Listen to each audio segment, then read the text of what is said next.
Evelyn Summers was more than just a wife. She was a brilliant strategist, the financial brain behind one of the fastest-rising tech companies in Silicon Valley.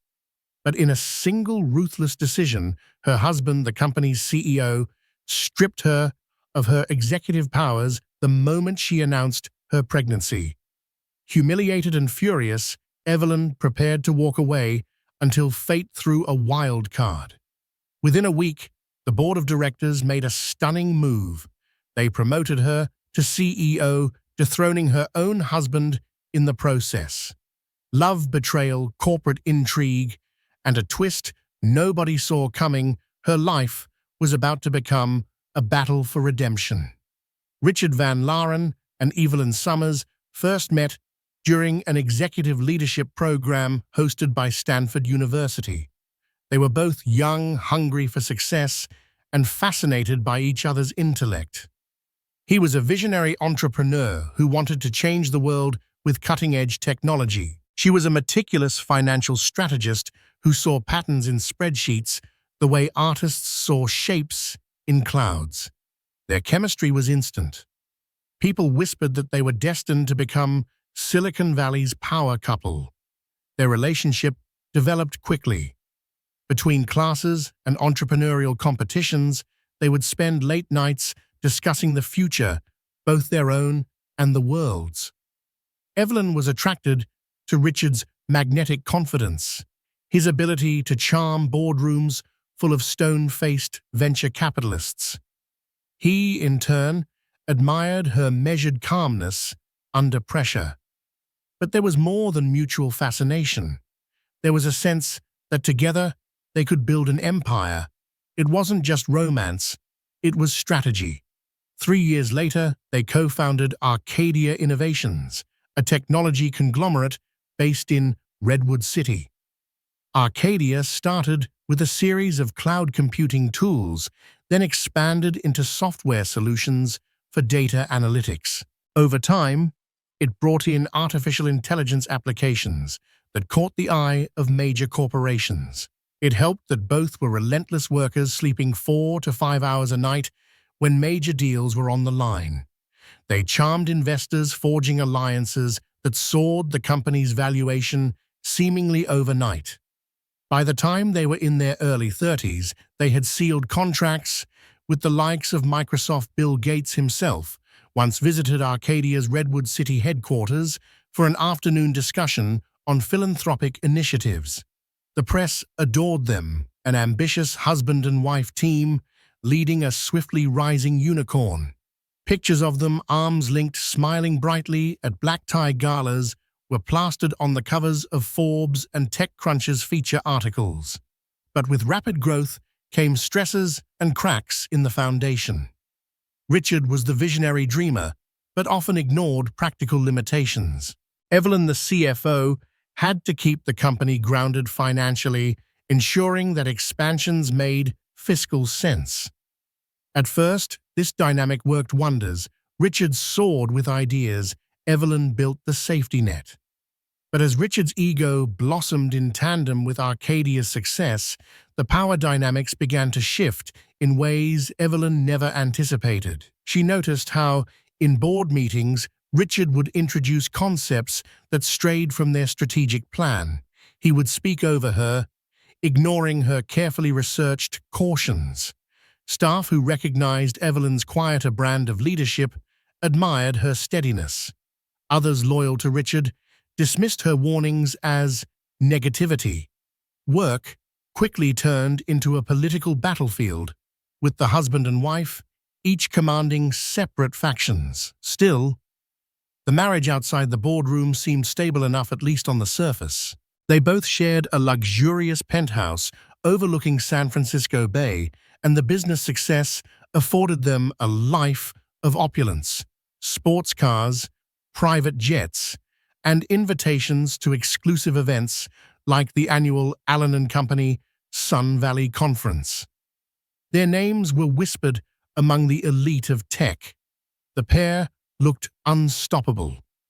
Yet behind Evelyn's composed smile lingered unease.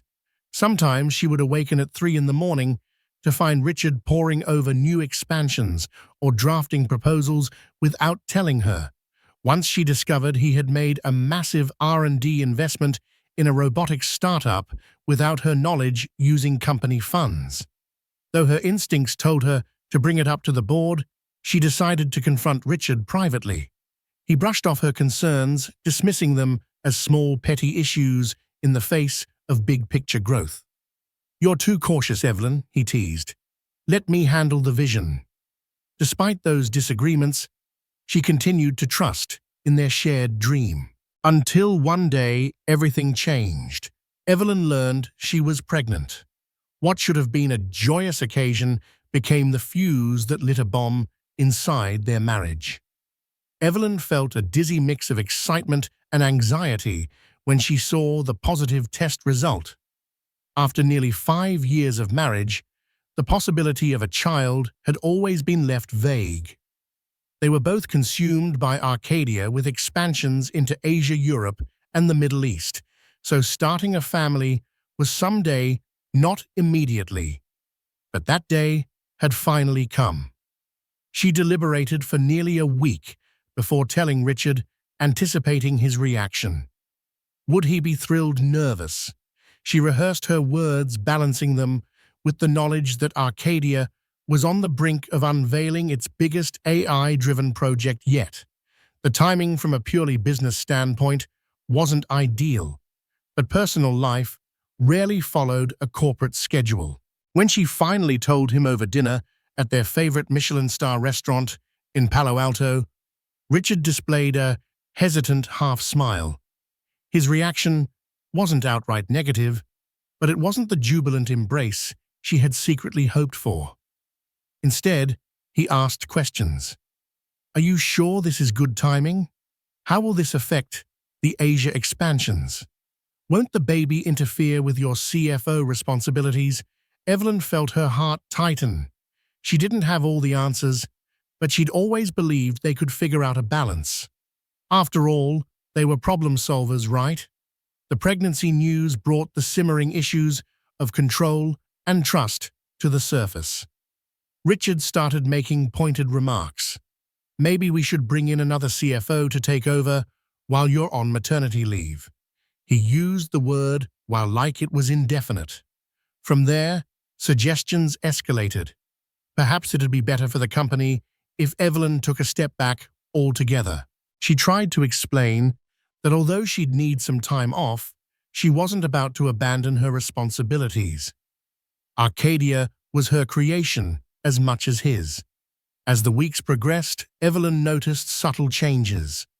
Meetings were scheduled at odd times when she wasn't available. Key decisions were being made without her input. Soon, she received an official notice from HR that her role would be adjusted, referencing concerns about conflicts of interest in leadership. She was stunned. She had co-founded the company. She had dedicated endless hours to its growth. Yet now, it seemed Richard was orchestrating a campaign to edge her out, citing paternalistic concerns about her pregnancy. Their once shared penthouse felt colder. Richard grew distant. He came home late, barely communicating. If she tried to approach him about their baby, he waved her off, saying they needed to focus on Arcadia's investor relations. The deeper root, she suspected, was that Richard was terrified that her absence, even a short one, might hamper the breakneck pace of expansions. He wanted Arcadia to stand tall among giants like Google and Apple. A pregnant CFO didn't fit into that unstoppable narrative he projected to investors. Rumors spread across the company. Some employees whispered that Richard saw the baby as a liability. Others, more sympathetic, privately emailed Evelyn to express their support. She discovered that the stock watchers on the board had begun analyzing the potential risks of her pregnancy for Arcadia's upcoming stock listing. Among them was Marissa Fine, a powerful venture capitalist known for pushing companies to extremes for higher returns. Marissa had apparently told Richard that any sign of instability in the leadership team could harm Arcadia's IPO prospects. The word instability referred to Evelyn's pregnancy. Evelyn felt trapped. Publicly confronting Richard risked humiliating them both, tanking investor confidence. Quietly complying was unthinkable. It wasn't just a matter of pride, but principle. She'd poured her life into Arcadia, shaping it from day one. Why should she step aside now just because she was carrying their child? One evening, after weeks of hushed tension, Richard called an emergency executive session. Evelyn wasn't invited. Later that night, he came home with a thick folder. Without preamble, he announced that the board had decided on a temporary demotion for her effective immediately. Evelyn would no longer serve as CFO. She'd be reassigned to an advisory role with diminished authority. The official reason: Arcadia needed continuity of leadership while she handled her medical situation. She stared at him speechless. Rage and betrayal coiled in her chest. She thought about the late nights, the deals. She sealed the crisis management she handled while Richard was off courting new investors. And this was her reward. She wanted to scream, but her voice caught in her throat. Tears burned behind her eyes. The baby kicked, and she felt a wave of protectiveness unlike anything she'd ever experienced. She refused to let the child become an excuse for her downfall at the company she had co-created. Determined, she told Richard that if the board wanted to see an instability problem, they were about to witness it. Evelyn woke up the next morning with a sense of grim clarity. She was furious, yes, but she was also resolved. She would not stand by while her husband, her business partner, pushed her out of the company she had nurtured from infancy. She had never considered herself someone to cower at adversity, and she wasn't about to start now. First, she needed to confirm the situation. She spent the early hours of dawn sifting through her company email. Indeed, she found a short, curt message. Effective immediately, you are reassigned as Executive Financial Advisor to the CEO. Please submit transitional documents to the acting CFO. The acting CFO was an old friend of Richard's from Stanford, a man named Darryl Frost, who had previously served in a mid-level finance role. It was a demotion for her in all but name. She emailed the board directly requesting an official explanation and documentation of the vote. A single reply came from Randall Friedman, one of the oldest board members and a respected figure in the tech industry. Randall's note was short. I'm not entirely comfortable with this recent decision. Please call me. Evelyn took a bit of hope from that. At least one person seemed open to hearing her side of the story. Later that day, she called Randall. He answered in a hushed voice, as though in a place where he didn't want to be overheard. Evelyn, you must understand that Richard has been talking about this plan for a few weeks now. He convinced most of the board that your pregnancy would require you to step back, and we needed a full-time CFO in place. I was against this, but Marissa Fine and two others swayed the vote. They said we had to protect Arcadia's IPO from any sign of weakness. Weakness. The word reverberated through Evelyn's mind like a curse. That was what they thought pregnancy equals weakness. She breathed in, steadying herself, before explaining to Randall that she had no intention of abdicating her role, especially not due to an entirely natural process that billions of women experienced while still working. Randall listened sympathetically, and in a rare moment of candor he said, I think Richard's fear is overshadowing his judgment. The board is divided. I doubt this is the end of the story. Evelyn realized she wasn't alone. Some on the board likely saw value in her leadership, her track record of negotiations, her proven financial acumen. If she played her cards right, she might be able to reverse or even outmaneuver Richard's move. The question was how she quickly devised a plan of action. First, she would gather allies. She knew that many mid-level managers at Arcadia were loyal to her. She had always taken time to mentor younger finance professionals, particularly women. She scheduled private conversations with them, making it clear that while she respected the board's decision, she had no intention of quietly fading into an advisory role. "I'm still here," she said, "and I intend to remain very much involved in Arcadia's future." Second, she decided to show the board, and by extension the investors, that her pregnancy did not impede her ability to lead. Evelyn threw herself into analyzing the upcoming IPO. She produced in-depth reports, refined Arcadia's forecasting models, and even suggested a more innovative approach for the investor roadshow. She might not hold the CFO title at the moment, but she worked harder than ever. It didn't take long for people to notice the discrepancy between her contribution and her official job title. Darryl Frost, the newly minted CFO, found himself overshadowed. He could barely keep up with half of the responsibilities. Exasperated, he complained to Richard, "If Evelyn is going to keep working like this, why am I even here?" Richard grew uneasy. He confronted Evelyn in front of a few staffers, demanding she step back from daily tasks. She refused, pointing out that her contract gave her an equal right to work for Arcadia. The spectacle caught people's attention. A small but palpable tension crackled between the once unified power couple. Weeks passed. Evelyn's determination only grew stronger.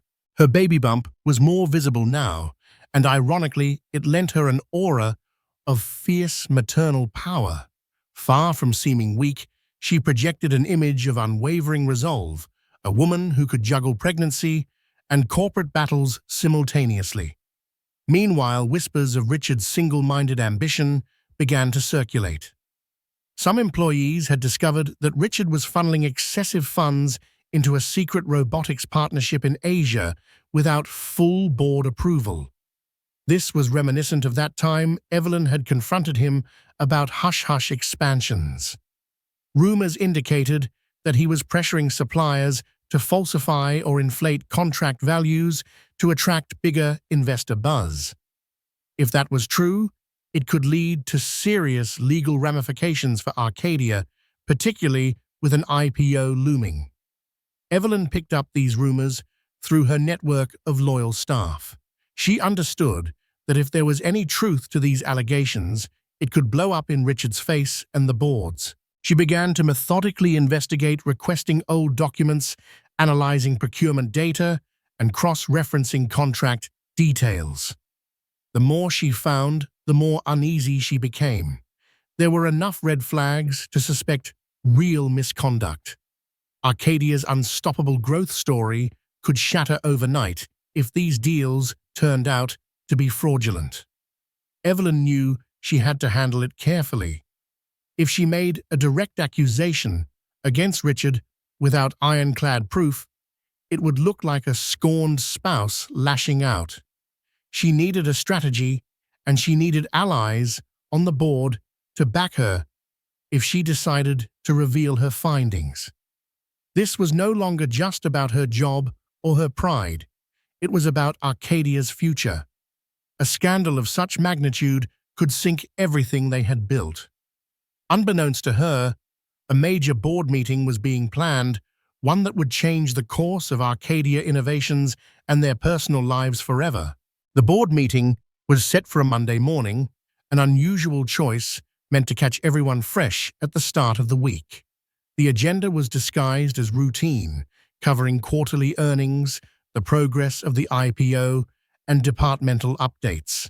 But rumors buzzed that something big was coming. Evelyn suspected Richard was preparing to solidify his power, perhaps by permanently removing her from any significant role. As she entered the sleek, glass-walled boardroom, she felt all eyes on her. She was elegantly dressed in a tailored maternity blazer, her baby bump impossible to ignore. She took a seat at the oval table, noticing Richard at the far end, flanked by Marissa Fine and a few other board members. Randall Friedman gave Evelyn a subtle nod from across the room, a silent acknowledgement of support. Richard began the meeting by addressing Arcadia's momentum. He rattled off expansion achievements, boasted about new foreign deals, and highlighted the potential for a stratospheric IPO. Darryl Frost presented the finance report, stumbling occasionally. Evelyn could tell that a few members seemed skeptical of his competence. Though demoted, she watched from the sidelines, taking careful note of every comment and slide. Midway through the agenda, Richard announced that the company was thrilled to have Evelyn remain in an advisory capacity, but that Arcadia needed to streamline its leadership structure to ensure a smooth IPO. He then turned to Marissa, who began outlining a formal resolution to reclassify Evelyn's position and convert her shares into non-voting stocks, a move that would effectively bar her from interfering in key decisions.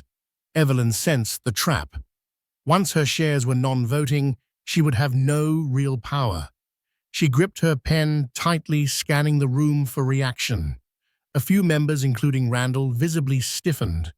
Others seemed to follow Richard's lead, nodding along. Marissa pressed on, enumerating the reasons: concerns of continuity, the need for stable leadership during the pregnancy, and potential conflicts of interest. The word conflict nearly made Evelyn roll her eyes. Before they could move to a vote, Evelyn spoke.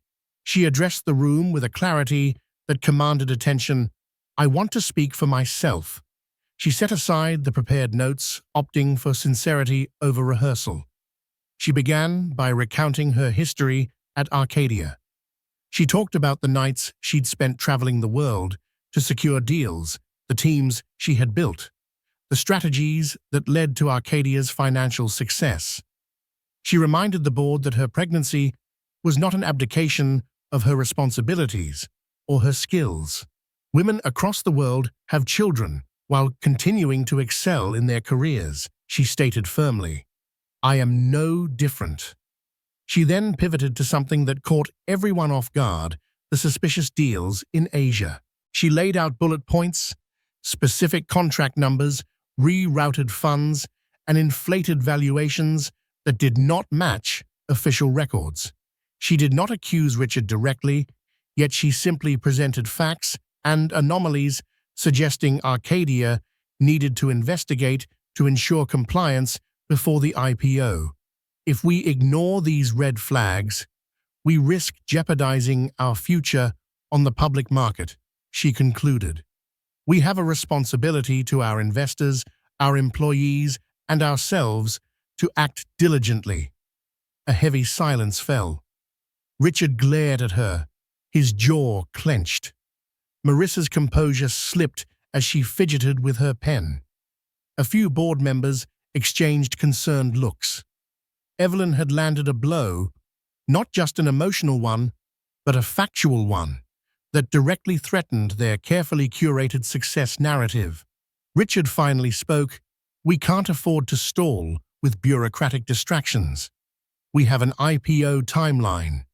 These so-called red flags are simply the normal complexities of overseas operations." His tone was sharp, dismissive. He tried to pivot the discussion back to the resolution about Evelyn's shares. But Randall Friedman chimed in. "Wait a minute. Evelyn's concerns cannot be brushed aside lightly. If these anomalies exist, we must investigate. The cost of a scandal at this stage could be catastrophic." Another board member murmured agreement. Marissa shot Richard a nervous glance. Realizing the tide was shifting, Richard insisted, "I'm sure it's a misunderstanding. But for the sake of transparency, we can open an internal review. However, we should proceed with the resolution regarding the leadership structure. That's a separate matter." Evelyn's heart pounded. She could sense that Richard wanted to bury the investigation while simultaneously finalizing her demotion. The tension in the room was palpable. Her eyes flicked to Randall, who cleared his throat. "If we're calling for an internal review, I suggest we hold off any permanent changes to the leadership. We need all hands on deck, including Evelyn's. She's integral to the financial oversight, and removing her shares' voting power now would seem suspect." A heated debate erupted. Marissa argued for the resolution, claiming the board had a fiduciary duty to ensure the CFO role was stable. Randall countered that fiduciary duty also meant safeguarding the company from potential fraud or inflated deals. Evelyn sat quietly watching the power struggle unfold. Her strategy had worked. The board was divided and uncertain. Richard could not simply steamroll them. Finally, the chairman, a usually silent figure named Edward Kim, tapped his pen on the table, calling for order. "We have two issues here," he stated. "One is the alleged financial irregularities. The other is the proposed resolution to change Evelyn's share status. I propose we table the share resolution until a special committee reviews the Asia contracts. The vote on the resolution will be postponed until next week's session." Agreed reluctantly, the majority nodded. A flicker of rage lit Richard's eyes, but he had no choice. The meeting was adjourned. Evelyn exhaled a sigh of relief. She had bought time and prevented the immediate loss of her voting rights. More importantly, she had forced the board to acknowledge the questionable dealings that Richard seemed intent on hiding. As the members began to disperse, Randall caught Evelyn's eye and gave her a discreet thumbs up. Richard stormed out without a word to his wife, while Marissa left in a flurry, making calls the moment she stepped into the hallway. The air was thick with tension, but for the first time since her demotion, Evelyn felt a surge of hope. She had stood her ground, and in doing so, cracked Richard's facade of unassailable leadership. What she didn't realize was that behind closed doors, a rebellion was brewing, and the next week would prove more dramatic than she ever imagined. Over the following days, Evelyn immersed herself in the newly formed special committee. She was not an official member, Richard saw to that, but Randall ensured she was consulted as an advisor, leveraging her deep knowledge of Arcadia's finances. Several accountants and lawyers were assigned to investigate the Asian expansion deals. They pored over documents, cross-checking contracts, and reaching out to local officers for verification.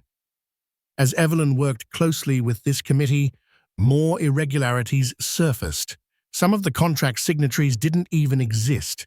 Company names were registered in remote corners of Southeast Asia, but showed no evidence of actual operations. Funds had been shuffled between shell entities, creating a labyrinth of transactions. Evelyn's stomach knotted with each revelation. This was serious. If these were purposeful deceptions, Arcadia faced not only an ethical issue, but a legal nightmare, and Richard was at the center of it. Meanwhile, Richard scrambled to maintain control. He cut deals with certain board members, offering them exclusive stock options if they would side with him on the resolution regarding Evelyn's shares. He also stepped up negotiations with Marissa Fine, whose VC firm had major stakes in Arcadia. Marissa was known for aggressive tactics and had no qualms about pushing boundaries for massive returns. The fear for both of them was that the investigation could delay or devastate the IPO, costing them millions. In private moments, Evelyn felt waves of sadness. She couldn't reconcile the man she had once loved, who had shared her dreams, with the ruthless figure now pulling every manipulative string he could. Sometimes at night she would sit in the nursery. She had started preparing soft pastel walls, an unassembled crib, stuffed animals waiting, and wonder what kind of father Richard would be if he kept spiraling down this path. She reached out to personal confidants, including her best friend from business school, Sarah Lynn, who now worked at a major consulting firm. Sarah listened intently, offering both sympathy and practical advice. Document everything she said. Make backups. Protect yourself. This could get ugly. Evelyn took her words to heart. She stored copies of crucial files on a secure cloud server. She documented every conversation with board members. She prepared, in essence, for war. One unexpected source of comfort arrived in the form of Arcadia's employees. After news of Evelyn's demotion leaked, many staffers approached her quietly in hallways or via discreet emails, voicing their support. Arcadia's culture had always been somewhat driven by a paternalistic hero worship of Richard, but her calm leadership style and genuine care for her teams had earned her deep loyalty. People offered to provide inside information about irregular operations. Some asked if they could contribute to the special committee. Others simply said they believed in her and thanked her for fighting back. This emotional boost gave Evelyn the strength to keep going. At the same time, she knew Richard's camp was just as active. Darryl Frost, newly installed as CFO, tried to bury certain records. Marissa Fine held closed-door meetings with potential investors to spin the narrative that a disgruntled executive, overshadowed by personal issues, was overreacting. A PR firm was rumored to be on standby, ready to discredit Evelyn if she went public with her suspicions. Amid this turmoil, Evelyn did something bold. She publicly revealed her pregnancy to Arcadia's employees in a heartfelt internal memo. She addressed the entire company in the main conference hall, explaining that she was expecting a child and remained committed to her duties. She spoke of the importance of family in the workplace, of ensuring Arcadia's future was built on integrity. "I believe we can be a company that sets a new standard," she said, "one that embraces women leaders and demands transparency from the top." The applause that followed was thunderous. Watching from a corner, Richard looked stony-faced. He made no move to congratulate her or acknowledge her speech.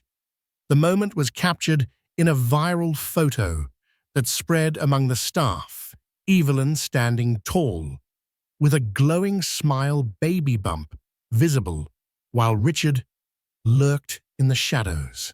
The symbolic image only fueled the swirling rumors of their marital and corporate conflict. Within hours, the board's group chat lit up. Some members praised Evelyn's dedication.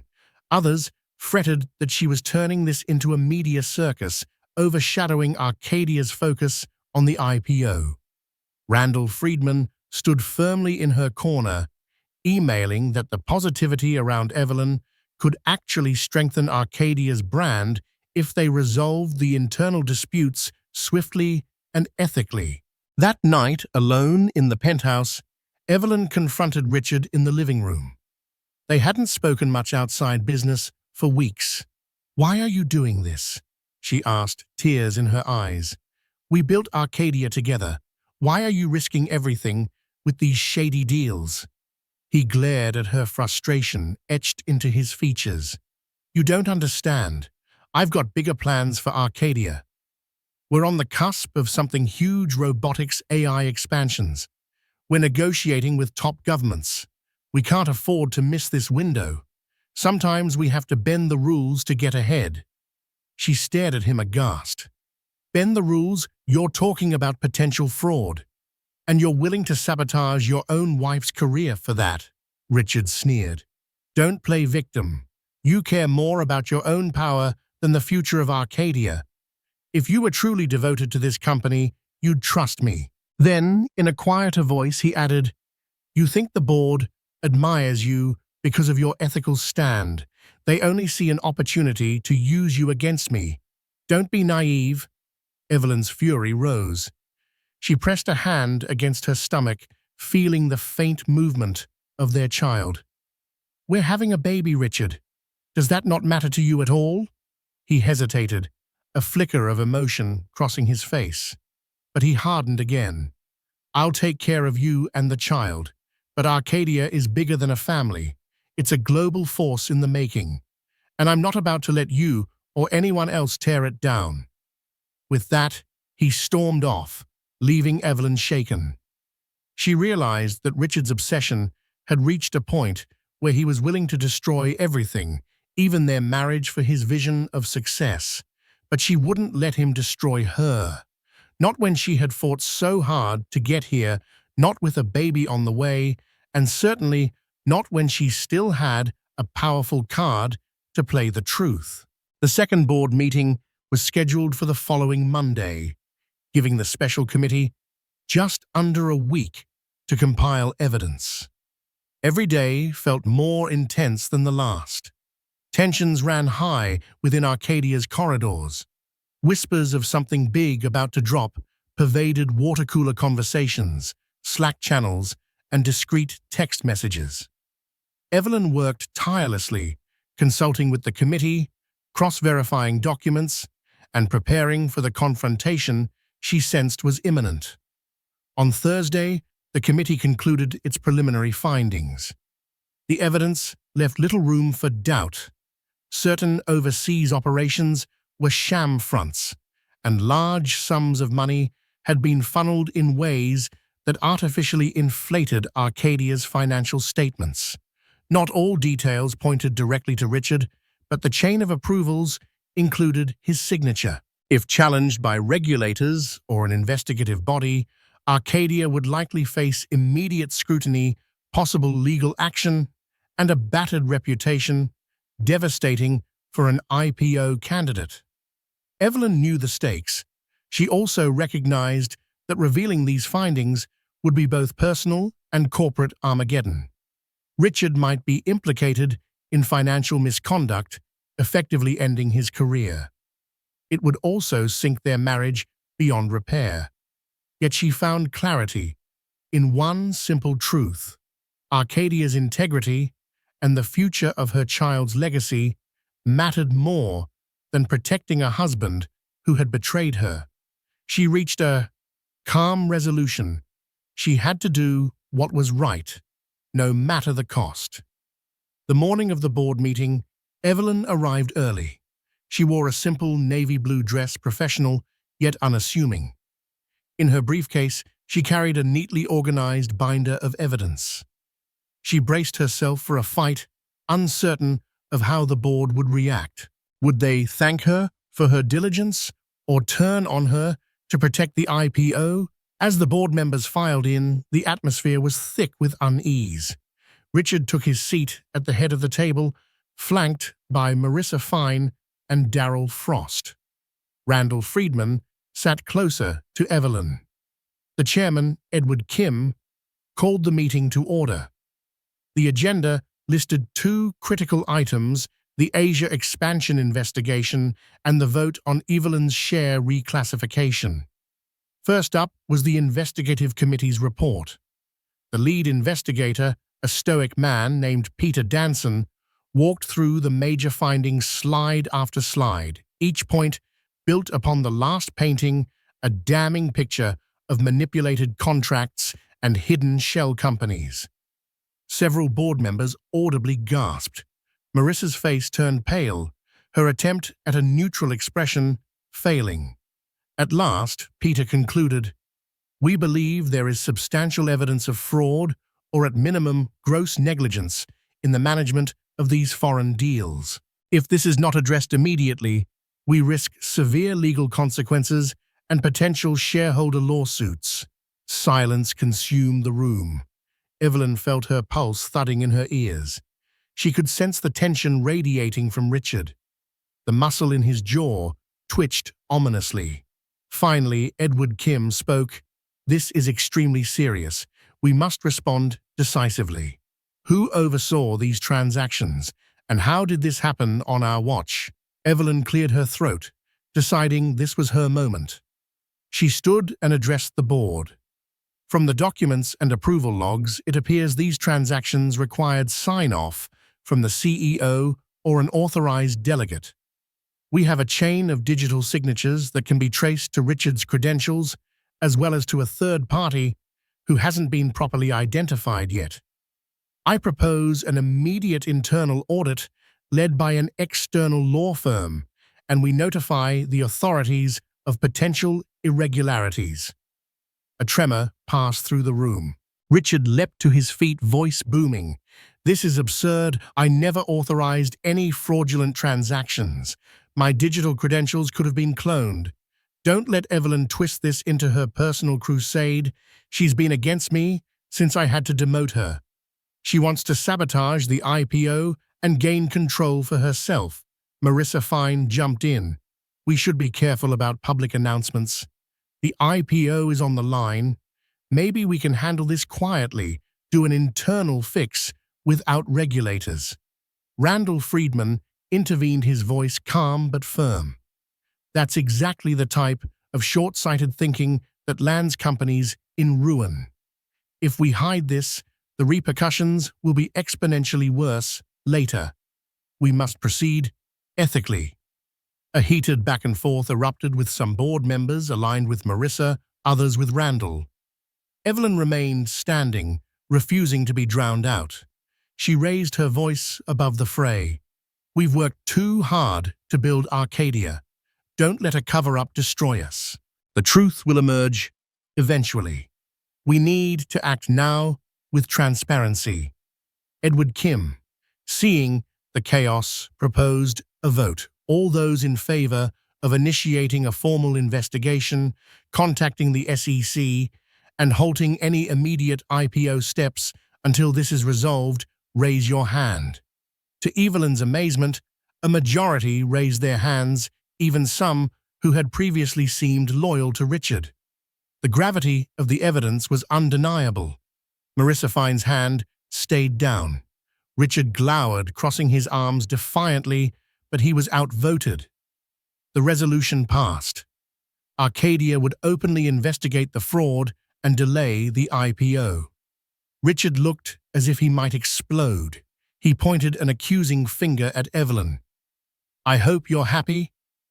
You've just destroyed this company's future because of your personal vendetta." Evelyn, maintaining her composure, responded, "No, Richard. I'm saving this company from self-destruction, and that matters more than any title or personal feud." With the fraud investigation settled, the board moved to the second agenda item, the proposed resolution to strip Evelyn of her voting shares. Marissa quickly motioned for a discussion, clearly hoping to salvage something for herself and Richard. The discussion kicked off, but in the aftermath of the shocking fraud revelations, momentum shifted. Several board members argued that forcibly removing Evelyn at this juncture would look retaliatory and suspicious, especially given she had unearthed vital information. Randall Friedman hammered the final nail. "We cannot, in good conscience, demote the one who exposed these irregularities. It would be disastrous PR and morally indefensible. Furthermore, Evelyn is a co-founder with a deep understanding of the company's finances. We need her expertise now more than ever." The vote was called. The resolution failed overwhelmingly. Evelyn kept her voting shares. Richard stared at the table, his fury boiling beneath the surface. Marissa clenched her jaw. Then, to everyone's shock, a new motion was introduced, this time by none other than Edward Kim. Given the gravity of the situation and the potential involvement of Richard Van Laren in these fraudulent transactions, I propose we discuss an interim leadership structure. Richard shot up from his chair. "What is this, a coup?" Edward continued, unflappable. "We have reason to believe the CEO may be compromised. In the interest of stabilizing Arcadia, we need an interim CEO. I nominate Evelyn Summers." Gasps followed. Evelyn's eyes widened, stunned by the turn of events. She had expected the meeting to exonerate her, but not to dethrone Richard. Murmurs rippled across the room as the board weighed the idea. Randall Friedman seconded the nomination with a sense of urgency. "We need immediate action. Evelyn has proven her loyalty and competence. Let's vote." Before Richard could protest further, the board members signaled their positions. Despite Marissa's objections, the motion passed. Richard's face paled. He looked disoriented, as if the entire world had flipped upside down. In a matter of minutes, he was effectively suspended as CEO pending the outcome of the investigation. Evelyn was appointed as the interim CEO of Arcadia Innovations. The meeting adjourned in an uproar. The last thing Evelyn saw before the door closed was Richard Ashen, furious and alone. She felt a surge of conflicting emotions: triumph, sadness, relief, and fear. This was far from the end of the battle. Investigations, legal complexities, and media storms were sure to follow, but at least for now, she had preserved the company she loved and protected the future she intended to share with her unborn child. The news broke the next day in dramatic headlines: he demoted his pregnant wife. The board just promoted her to CEO. Major financial publications like the Wall Street Journal and Bloomberg ran stories detailing Arcadia's internal shakeup, weaving in the allegations of fraudulent overseas deals. Social media erupted with thousands rallying behind Evelyn as a symbol of female leadership triumphing over corporate patriarchy. Within hours, Evelyn Summers trended on Twitter. Richard retreated from public view, avoiding the cameras that flocked to Arcadia's headquarters. Some speculated he was holed up, with lawyers preparing a defense. Others claimed he tried to reach out to old allies in the business world, seeking a lifeline. Rumors circulated that Marissa Fine was furious, feeling betrayed by the board's decision and concerned about her firm's investment. Meanwhile, Randall Friedman assured Evelyn that the board would stand by her. In her new role as interim CEO, Evelyn wasted no time. She immediately set up a crisis management task force to handle the investigation and potential legal fallout. She met with Arcadia's key clients, assuring them of the company's commitment to transparency. Her calm, decisive leadership soothed nerves, and Arcadia's stock, initially battered by rumors, began to stabilize.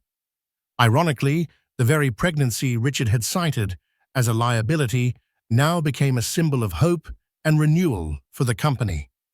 Evelyn also took steps to mend internal wounds. She asked employees to come forward with any grievances or knowledge of wrongdoing, promising no retaliation. She invited women leaders within the organization to share their experiences and perspectives, seeking to create a more inclusive culture than ever before. Morale, which had plummeted under Richard's combative regime, began to recover. Arcadia, battered but not broken, felt a surge of optimism. Behind closed doors, Evelyn also grappled with personal turmoil. Richard was still her husband, legally speaking, but they were living separate lives. She stayed in the penthouse for a while, but his presence there was minimal. He spent nights elsewhere, or sometimes not at all. Their brief interactions were tense, charged with a swirl of regret and accusations. Neither brought up the possibility of reconciliation. It was as though they both knew that the line had been crossed and shattered. About 2 weeks into her CEO tenure, Evelyn received a call from an unexpected source, Elon Musk, who had occasionally crossed paths with Arcadia in the tech ecosystem. He expressed interest in Arcadia's AI developments and offered some encouragement. "Stay strong," he reportedly said. "Adversity is part of the journey for real innovators." While it was just a brief exchange, It showed that the broader tech community was watching, and some were supportive. The internal investigation progressed, confirming that fraudulent transactions had indeed occurred. The question of Richard's direct involvement remained murky, but the evidence pointed heavily toward his complicity. Arcadia's legal team notified the SEC, preparing to cooperate fully.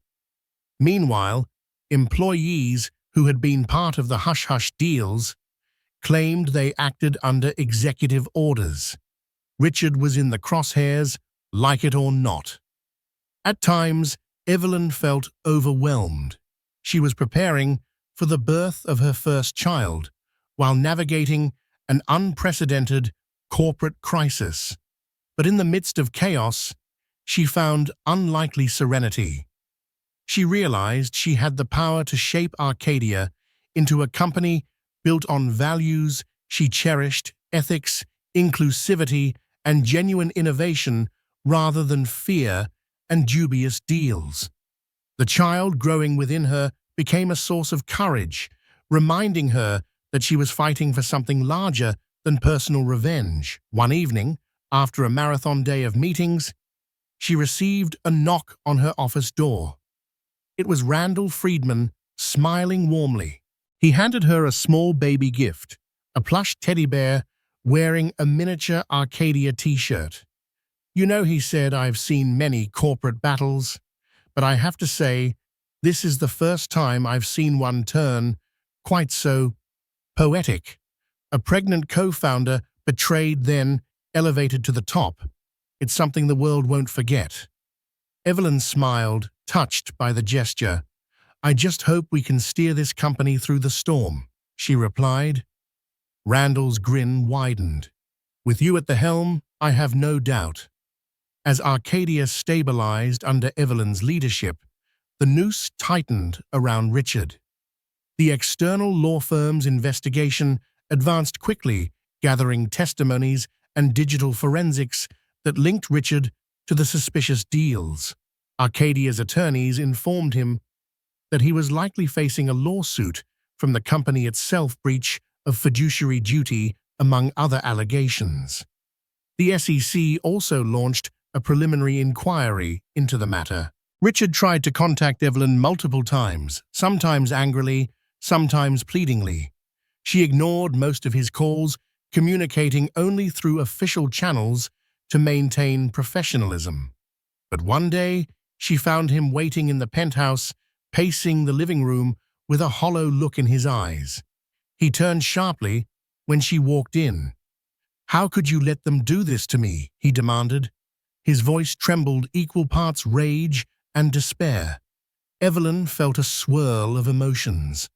Memories flooded back, the excitement of their early days, the laughter shared over ramen noodles in a cramped startup office, the vow to build something extraordinary together. Now all of that was overshadowed by betrayal. "You did it to yourself," she said quietly. "You chose this path, Richard. I warned you. I begged you to reconsider." He stared at her for a moment, then unleashed a tirade. He accused her of orchestrating a coup, of using the pregnancy as a weapon to manipulate the board. Evelyn simply shook her head. "You think I wanted any of this? That I wanted to rip our marriage and our company apart? You forced my hand."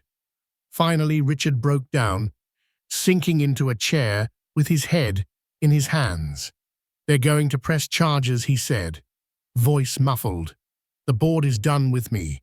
Our investors are done with me. My own wife, you're done with me." He looked up, tears brimming in his eyes. "I never wanted to hurt you. I just wanted Arcadia to be unstoppable." Evelyn felt tears of her own welling up, but she held them back. "You lost sight of what matters most. Integrity, family. We had it all. Richard, talent, drive, opportunity. But you turned it into a personal empire. Maybe we could have navigated the pregnancy together, found a balance. But you made it clear you saw me as an obstacle, not a partner."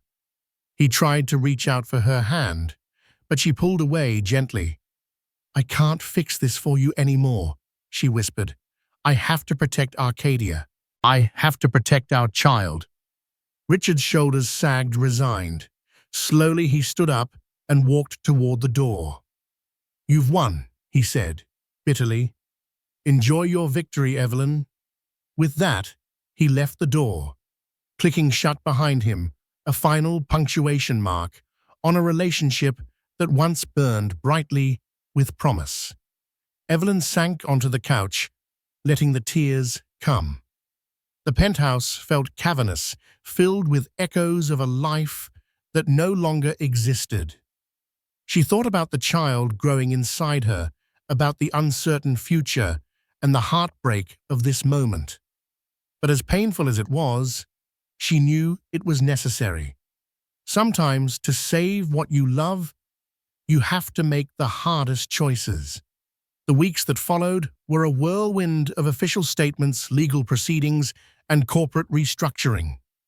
Arcadia's shareholders breathed a cautious sigh of relief as the company openly addressed the fraud, cooperating fully with regulators.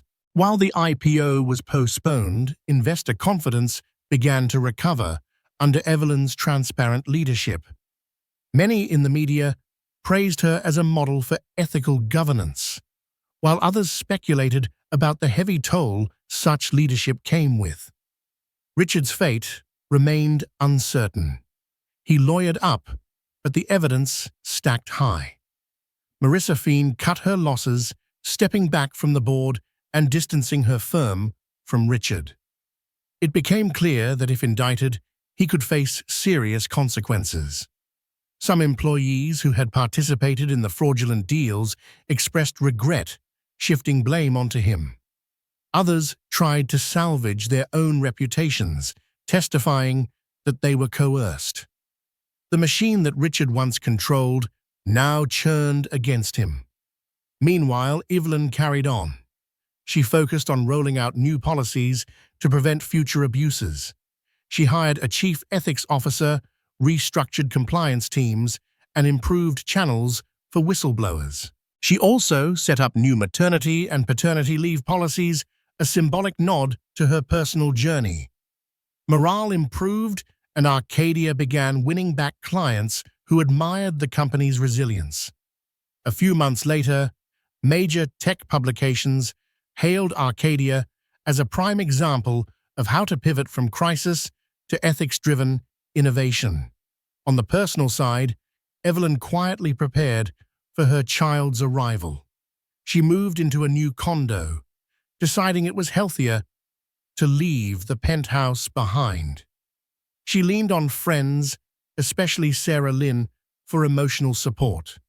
She even joined a prenatal yoga class, finding a sense of calm and community with other expecting mothers who lived lives far removed from corporate battles.